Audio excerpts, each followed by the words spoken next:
Et les deux hommes se retrouvent en Nouvelle-Zélande sur le terrain de prédilection des pilotes de rallye. Regardez l'attaque, le style, le doigté.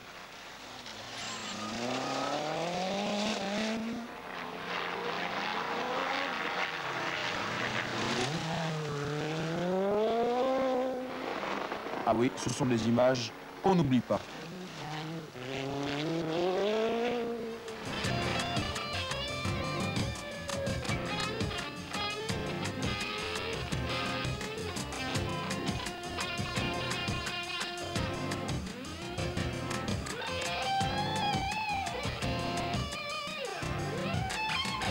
Allen devant Kankkunen, Kankkunen devant Allen, et puis ex aequo tous les deux, c'est superbe. Enfin, Kankkunen finit par imposer sa 205 et gagne ses galons de grand champion. Atención que vamos directo a Francia con el Rally Argentina 1986. 4, 3, 2, 1, partió. Après la Nouvelle-Zélande, un autre rallye dans l'hémisphère sud, c'est l'Argentine, très exotique et très coloré.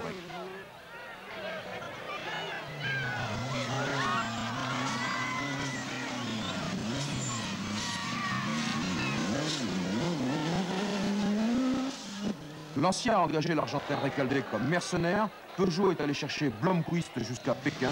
Blomqvist qui se retrouve seul à la 3e place pour assister à une écrasante victoire de Lancia et au premier couronnement d'un nouveau champion, Massimo Biagio.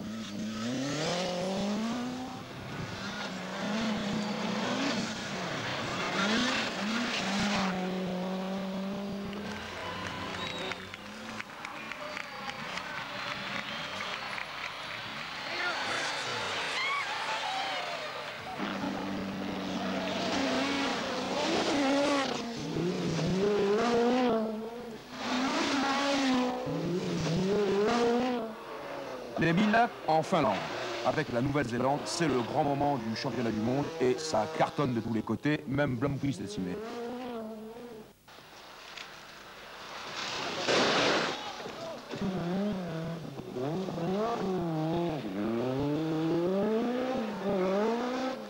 Des Peugeot, des Quattro, des métros cassés, ça ne manque pas.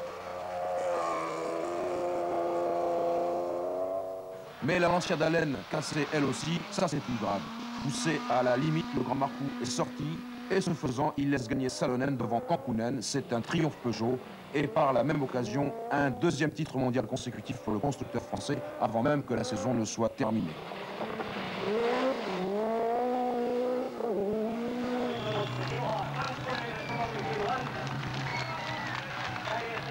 La vengeance sera terrible.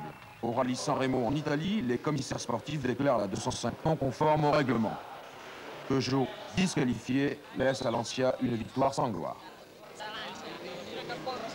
Peugeot fait appel et gagne la procédure sportive, mais le résultat du championnat du monde des pilotes de rallye est du coup en suspens. Dernière épreuve du championnat constructeur, le RAC, le rallye du Royal Automobile Club. Ça s'est passé cette semaine en Angleterre. Peugeot est traîné son deuxième titre mondial des constructeurs avec une 205 déclarée conforme par les Anglais, pourtant très pointilleux. Lancia a essayé d'accrocher une victoire pour terminer en beauté, là où l'an passé, la Delta avait débuté avec succès. Dernière apparition des 205 et des Delta dans le championnat du monde, dernière apparition des métros également, après une saison décevante. Après le baroud de Kankkunen et d'Ericsson, la course tourne à l'avantage d'Allen et de Salonen qui se battent à la seconde près, tandis que Blomqvist, de retour chez Ford, renonce, non sans s'être distingué d'ailleurs.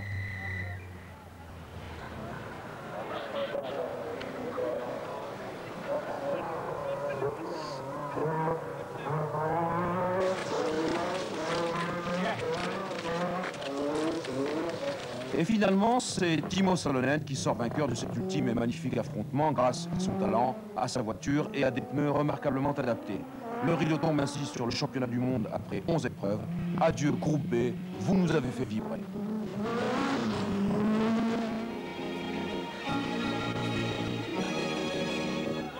Cette année, la compétition routière a connu de grands, de beaux et de durs moments, des temps forts qui resteront à jamais dans l'histoire de la course. Ce fut d'abord la révolte des pilotes au Portugal pour protester contre l'incompétence et la légèreté des différents pouvoirs sportifs face à l'évolution des rallyes modernes.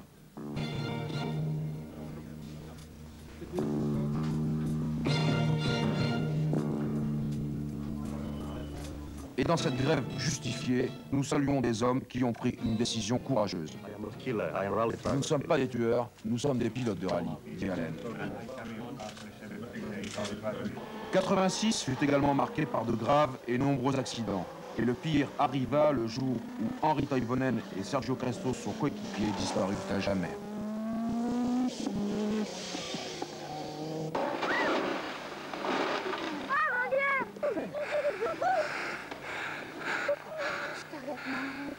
Il n'y avait plus rien à faire.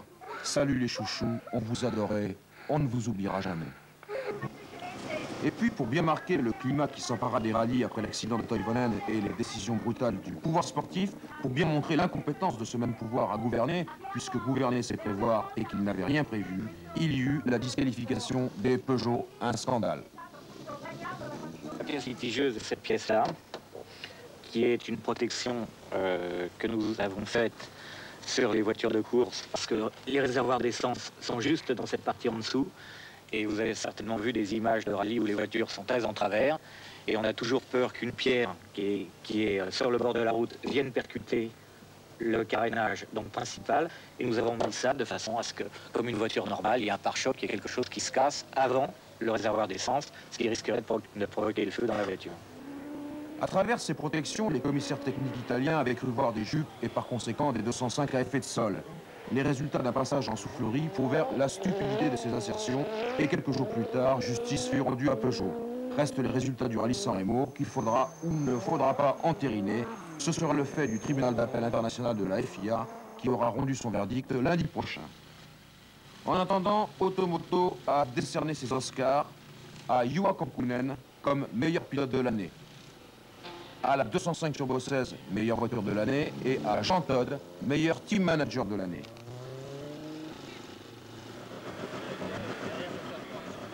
Enfin, le plus bel exploit de l'année a été le fait d'Henri Toivonen pour sa sensationnelle victoire au rallye Monte-Carlo. 4, 3, 2, 1.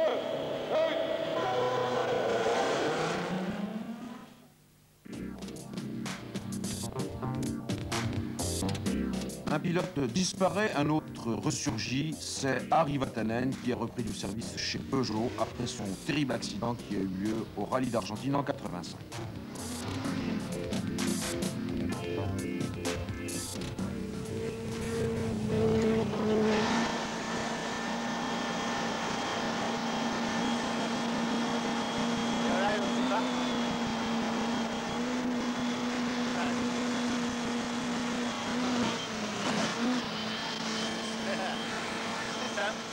Vatanen complètement rétabli et chargé d'effectuer les essais du Paris-Dakar. Vatanen en pleine possession de ses moyens, vous l'avez vu.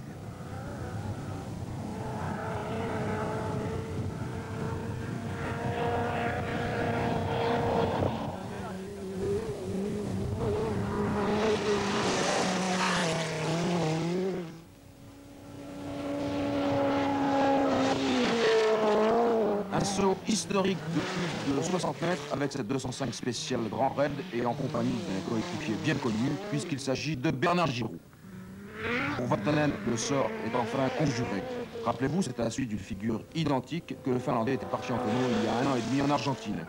Cette fois, c'est différent. La 205 a été spécialement remaniée pour Paris-Dakar, car c'est désormais dans ces épreuves de ce type qu'on la verra.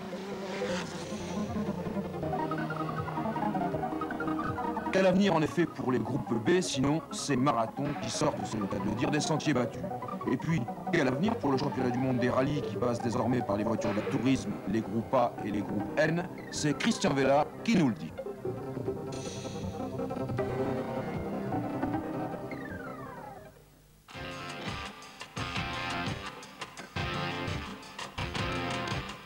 Le groupe A prend donc de la hauteur après la mise sur la touche des voitures du groupe B.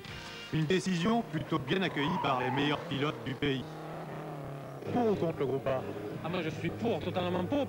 Ah, moi je suis pour, je suis pour. Je suis pour. Je suis pour le groupe A. Oui, je suis favorable au groupe A. Je suis pas pour, mais je suis pas contre. Le groupe B est mort et vive le groupe A. L'avenir est donc au groupe A. Il faut faire avec, même si cette révolution a pu léser les intérêts de certains constructeurs qui avaient beaucoup investi sur une formule qui n'était pas appelée à disparaître aussi brutalement. Alors, de quoi sera fait le paysage des rallyes la saison prochaine? On y reverra entre autres la championne du monde du groupe A, la Golf GTI 16 soupapes et ses 200 chevaux. Mais une GTI qui aura bien du mal à conserver sa couronne mondiale.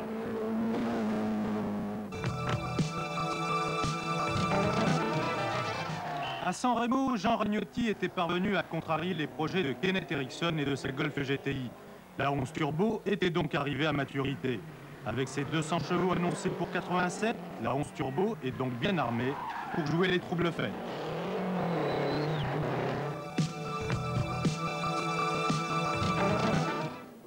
Jusqu'ici, la Mercedes 16 soupape s'est surtout illustrée sur la piste dans le championnat de production. Mais il n'est pas interdit de penser qu'une voiture de ce type, bien préparée et bien conduite, puisse faire aussi bien en rallye.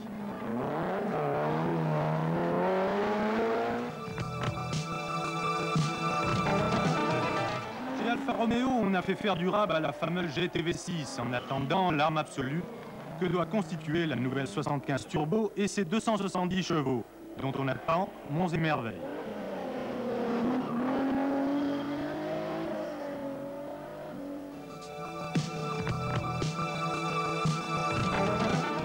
Ingolstadt l'a annoncé, Audi revient à la compétition dès le début de la saison prochaine. Si l'on sait à quoi s'en tenir sur le nom des pilotes, ce sera Rorle et Nicolas, on ne sait pas grand-chose en revanche sur la voiture qu'ils piloteront. On a évoqué d'abord la 200 Turbo Quattro et ses 300 chevaux, mais son imposante carrure ne constitue pas vraiment un atout. Il semble probable que chez Audi, on préférera s'orienter vers la solution 90 Quattro, 5 cylindres, 20 soupapes et 220 chevaux. Un modèle dont la commercialisation sur les marchés européens devrait intervenir sensiblement au moment de ses débuts en compétition.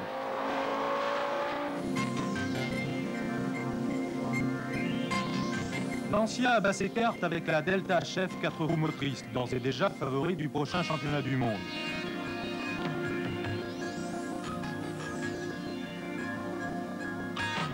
Le moteur 2 litres, qui développe déjà 165 chevaux sur le modèle de série, s'est fixé ici une limite raisonnable avec 230 chevaux. Cela pour ne pas aller à contre-courant des recommandations de la FISA en ce qui concerne les voitures trop puissantes. Pour ce qui est du châssis, on a essayé de gagner sur le poids partout où cela était possible. Mais la Delta pèse encore 1120 kg. C'est beaucoup face à la concurrence. Alors que son homologation est prévue pour le mois de décembre, la Delta HF devrait faire ses débuts à Monte-Carlo aux mains de Marco Allen, Massimo Biasion et Juha Kankkunen.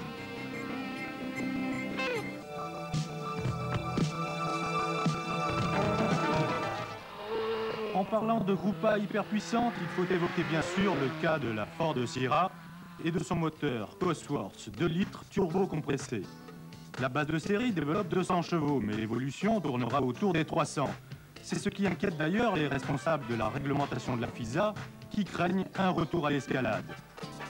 Car il faut bien reconnaître que cette voiture, conçue pour la compétition, ne présente pas vraiment de lacunes dans sa conception.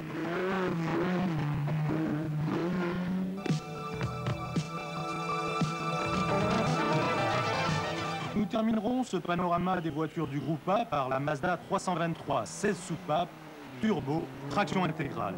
Une bête bâtie pour la course.